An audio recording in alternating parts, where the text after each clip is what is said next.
Dorothy Osei, a junior high school graduate, and her 18-month-old son have resided here for the past 6 months. This car junkyard called Mensa Guinea, situated right behind the Accra Central District Court, is effectively home to over 120 other people. The experience been living here is very bad.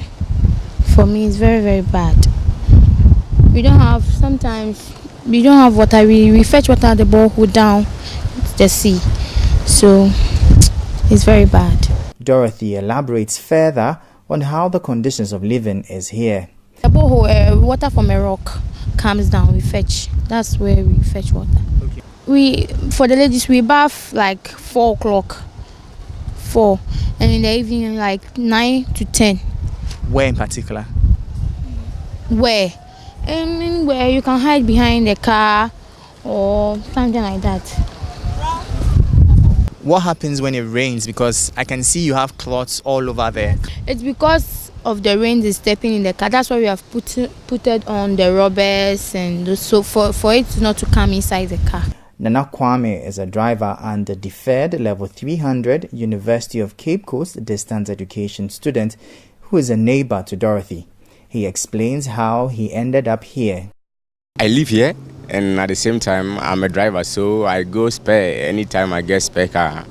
For example, taxi, I'm a taxi driver with license. So show me, where do you live? Show me where in particular your apartment is. I live here.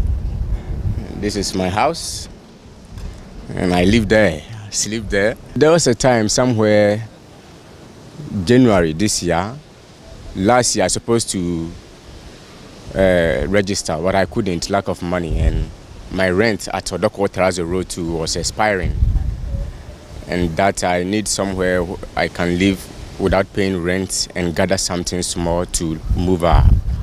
So I thought of 2 places, but rather realized that here is safer for me. According to him, the most valuable things most people who live here have, that's for the few who can even afford, is a mobile phone, which thieves in the area usually target. The area, which is also a dump yard for coconut sellers, is covered in filth, raising lots of concerns on the health threat it poses to residents aside the regular smoking of cigarettes and marijuana by squatters. With the filth, lack of security, drug abuse, and constant exposure to crime, one cannot but wonder what becomes of little Abna in the future, whose mother is the main drinking sport operator here at Mensa Guinea. For City News, Michael Ogbodu.